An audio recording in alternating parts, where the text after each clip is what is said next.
Oi, tudo bem? Eu sou Henry Alfred Bugalho e este é o Vlog do Escritor. Eu já pretendia fazer um vídeo sobre esse assunto antes, mas não era algo para breve, até que ontem eu resolvi dar uma olhada na lista dos mais vendidos da Veja e, cara, eu fiquei indignado. A vontade era de me jogar da primeira ponte mais próxima. Por causa disso, eu resolvi reler um ensaio do Adorno, intitulado A Indústria Cultural, o Esclarecimento como Mistificação das Massas. Eu já tinha lido esse artigo na faculdade, depois reli algumas vezes. Para mim é um pouco assustador como ele foi profético. Bem, não foi bem profético porque ele já retratava a realidade na época dele, em 1944. Talvez seja interessante falar um pouquinho sobre o contexto desse artigo. O Theodor Adorno, ele pertence a uma escola filosófica chamada Escola de Frankfurt, que é um grupo de filósofos, de pensadores marxistas. Eles começaram a escrever no Entre Guerras, né, um pouquinho antes da Segunda Guerra Mundial, e acompanharam todo esse processo da formação dos estados fascistas e nazistas, um momento de bastante ebulição de ideias. A cultura de massa já estava bastante desenvolvida nessa época, apesar de não ter atingido todo o potencial como a gente vê hoje. Quer dizer, nem sabemos se hoje atingiu todo o potencial. Já havia cinema, o rádio já estava bem estabelecido, começava a se popularizar a televisão nos Estados Unidos. Então ele pegou bem esse momento de transição do cinema para a televisão.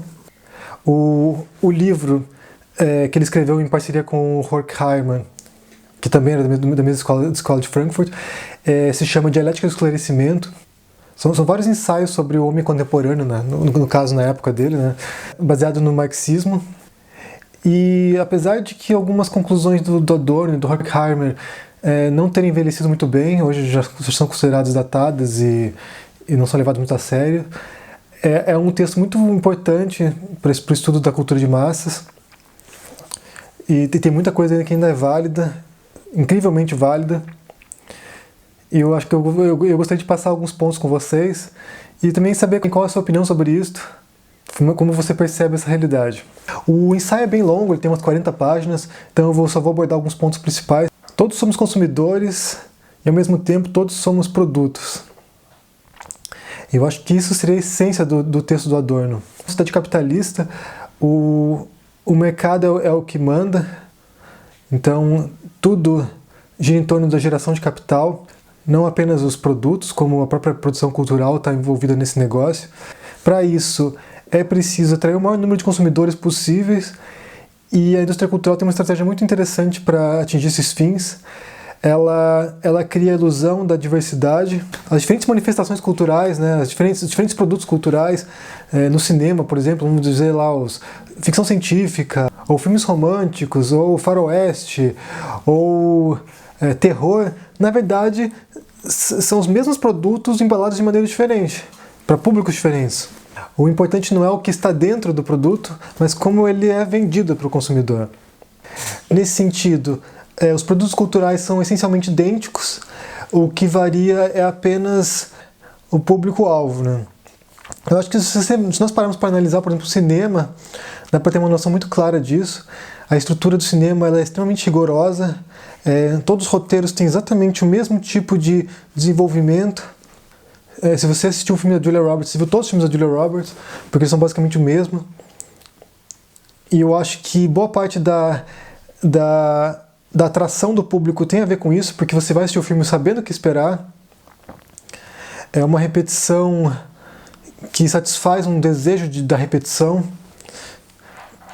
O título de novidade é apenas um chamariz para que a pessoa vá assistir o mesmo. E no fundo, a indústria ela é um esquema, ela funciona como um grande esquema que prescinde o espectador ou o consumidor da reflexão. Quanto menos esforço para reflexão, melhor. É tudo muito digerido, é tudo muito preparado de uma maneira que não haja esforço. O que o consumidor não quer é empreender um esforço de reflexão. Para atingir esse fim, a indústria se imune de certas fórmulas. Há toda uma mecânica na indústria cultural que faz com que os seus produtos gerem certos resultados nos consumidores. São cenas específicas para causar compaixão, para causar o riso, para causar o choro, é a música que aumenta quando é um momento dramático.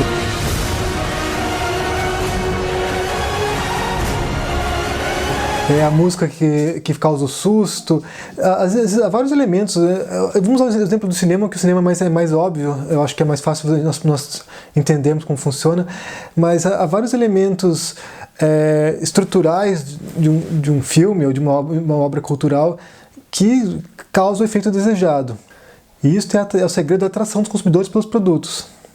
O importante é que o produto cultural substitui a imaginação do consumidor. É tão rápido que ele não deve ter tempo para refletir, ou para pensar, ou para divagar. É um fluxo constante de atividades, porque a reflexão é nociva.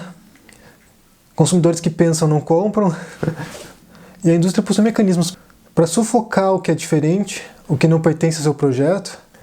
Qualquer manifestação artística que não se encaixe no esquemão da indústria cultural, ele é suprimido. Ele é marginalizado,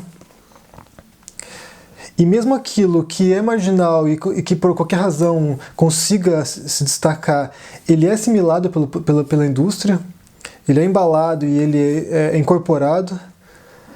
O capitalismo ele tem uma grande capacidade de gestão das coisas, o que não pertence ao seu projeto ou tem que ser erradicado ou tem que ser digerido.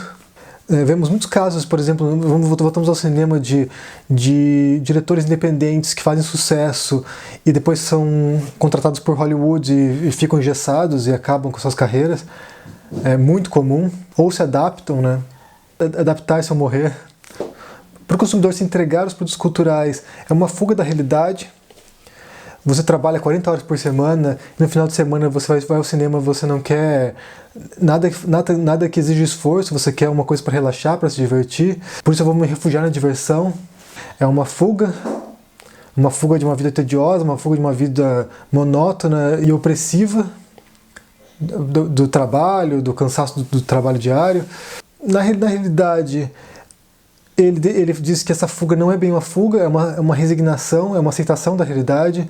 Tipo, minha vida é uma merda e não posso fazer nada sobre isso. Então, para evitar que o consumidor tente se esforçar, basta entregar o mesmo sempre, a reprodução do mesmo. Os filmes são iguais, quem viu um viu todos, quem leu um livro leu todos, quem ouviu uma música ouviu todas. E, inclusive, isso é o que gera prazer às vezes, porque você consegue antecipar o que vai acontecer, e isso causa uma certa satisfação no consumidor. A surpresa não é para chocar o consumidor, mas é porque faz parte do esquema. A reviravolta, o momento de clímax da história, isso não causa desconforto, isso causa satisfação. Nós vemos o ideal do herói e pensamos que podemos ocupar aquele espaço um dia, né? Se não agora um dia, quando na verdade a gente é uma massa anônima de pessoas oprimidas. Bem, essa é a visão do Adorno, obviamente. A indústria cultural é uma promessa de prazer e de distração, é divertir-se, não ter de pensar sobre isso, não ter de refletir. E geralmente, quando um espectador sai de uma sala de cinema, ele sai, se o filme foi ruim, na opinião dele, é porque não divertiu o suficiente, é porque não entreteu, é porque aborreceu. E aborrecer é o maior crime na indústria cultural. É preciso o riso, o choro, o medo, o divertimento constante. Intervalo de silêncio que leve alguém a pensar é um crime. As pessoas não devem pensar, elas não devem refletir, elas devem simplesmente consumir e aceitarem. Ainda nessa mesma lógica, o ideal apresentado pela indústria cultural é uma negação, é aquilo que a gente não pode ter, é aquilo que a gente não pode ser. A supermodelo lindíssima é um modelo irreal, que as mulheres não vão conseguir atingir. O galã da novela tem um charme, tem uma eloquência que as pessoas normais não têm. O super-herói tem poderes que nós nunca obteremos. Os personagens são ricos, são bonitos, são felizes, sendo que é uma representação falsa da realidade, mas que, ao mesmo tempo, estabelece uma meta de vida para as pessoas. Pelo menos uma sensação de fuga de uma vida que não dá certo. Se observarmos boa parte das histórias por aí, elas são recheadas de conflito, de desventuras e de problemas, mas há sempre uma garantia de um final feliz. Esse final feliz ele restabelece o conforto do dia a dia. É uma mensagem para o consumidor de que a vida dele pode ser difícil, mas que em algum momento vai dar certo. Disneyificação do mundo. Você passa dificuldades, mas uma hora você vai conseguir, sendo que a gente sabe que nem sempre é assim. Outra intenção da indústria cultural é a perda da individualidade. Todos devemos ser iguais. Como massa, nós não temos rosto, não temos personalidade. E pode se ver claramente na indústria da moda isso, e que, de certo modo, é reforçado também pela indústria cultural. Todas as pessoas se vestem iguais, usam os mesmos óculos, as mesmas roupas, os mesmos relógios, os mesmos celulares, veem as mesmas coisas, veem os mesmos filmes. Destoar desse fluxo é se tornar um outsider, é ser quase discriminado. E ao vermos sobre essa ótica, temos de pensar que a indústria cultural se aproxima muito da publicidade. Ela está vendendo um ideal, ela está vendendo um produto, mesmo que esse produto seja uma ideia utópica de indivíduo. E cada produto cultural acaba sendo uma propaganda de si próprio. É um filme que anuncia o próximo filme, é um livro que anuncia o próximo livro. Por exemplo, se nós fomos ver o fenômeno recente dos 50 Tons de Cinza, o primeiro livro anuncia o segundo, que anuncia o terceiro, que anuncia o quarto, e assim você fica sempre dependente do próximo lançamento, que no fundo é a mesma coisa do que o anterior. Elas querem repetição do estímulo da obra anterior. Outro caso são os filmes de super-herói agora da Marvel, que 30 filmes espalhados em diferentes sagas, são anos e anos de planejamento de filmes. Você é obrigado a assistir todos para poder entender as tramas, porque um filme é propaganda do outro e estão interligados. Então você está sempre dependente do próximo lançamento. Um tópico que o Adorno só tangencia e não chega a elaborar muito nesse ensaio é que, acima de tudo, consumir os produtos da indústria cultural é uma decisão do consumidor. Talvez não seja uma decisão consciente, eu quero me alienar, eu quero a repetição, eu quero me distrair, não quero refletir, não quero pensar sobre a vida, não quero pensar sobre nada. Mas é uma decisão. As pessoas, quando optam por isso, elas estão optando pelo prazer fácil, pela distração descompromissada. Eu imagino que, se a gente fosse falar das grandes obras de artes, boa parte delas causam desconforto, elas abalam nossos conceitos, elas apresentam alternativas que às vezes são perigosas, e isso é uma coisa que a indústria cultural não faz. A indústria cultural ela não quer que a pessoa fuja da normalidade, do óbvio, não quer perturbar as pessoas, ela quer que elas se conformem, e eu acho que é nisso que reside a decisão do consumidor. Eles escolhem isso, eles escolhem não serem perturbados, eles escolhem não pensarem fora daquela normalidade, e esse é um ciclo que se autoalimenta.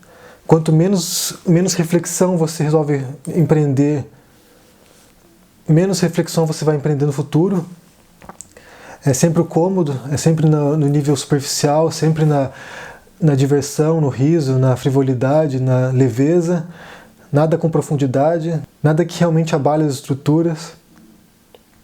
E se você resolve fazer isso, você é excluído, porque essa é a estratégia da indústria cultural, é afastar o que é perigoso. Nesse sentido, a listagem da Veja que eu vi é um grande exemplo disso.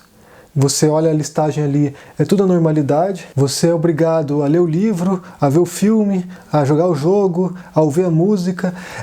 Está tudo vinculado e você não tem por onde fugir, porque você quer repetir aquela experiência, quer fazer parte dessa experiência. Vamos pensar no caso do Guerra nas Estrelas, que vai estrear agora no final do ano. O merchandising, os bonequinhos, os brinquedos, os jogos estão todos por aí já. O filme nem estreou ainda. Você, na indústria cultural, você não consome só o produto cultural, você consome todos os produtos correlatos. E os próximos produtos que vão ser lançados também, um atrás do outro, um atrás do outro, um atrás do outro, é sempre um ciclo interminável. E no final das contas, quem está em destaque agora não importa se sou eu, se é outra pessoa, se é algum artista famoso, porque sempre haverá outros para substituir.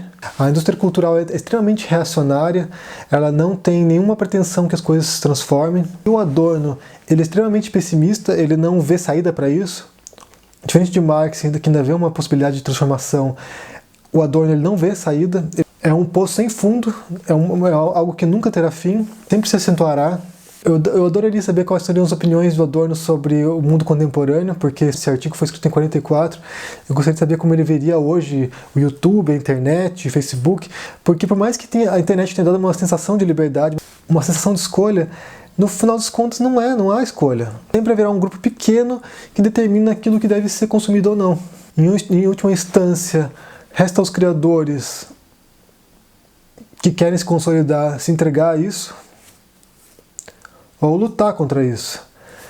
Mas daí você corre o risco de ser excluído. Como eu disse, esse é um texto fundamental para compreender a indústria cultural. Depois surgiram outros intelectuais que vão questionar o Adorno e vão falar que não é bem assim, que a participação do consumidor não é tão passiva assim, que há um diálogo. Mas, de qualquer modo, é um texto bem interessante para ser lido, para tentar compreender um pouco como funciona o mecanismo de dominação cultural. Eu acho que eu também sou um pouco pessimista, também acho que eu acabo comprando um pouco essa ideia do Adorno. Eu não vejo saída. Isso não quer dizer que eu vá me entregar, eu prefiro perturbar o meu leitor do que agradar o meu leitor. Então o que resta é continuar insistindo, né, gente? Espero que vocês tenham gostado desse vídeo. Se vocês curtiram, dê um joinha aí embaixo. Deixe seu comentário. Eu pretendo fazer mais alguns vídeos sobre esse tipo de assunto, falar sobre alguns filósofos. Se você se interessar pelo seu assunto, deixe seu comentário embaixo. Fale que tipo de assunto que você gostaria de ouvir. E continue acompanhando os próximos vídeos. Abraços, tchau!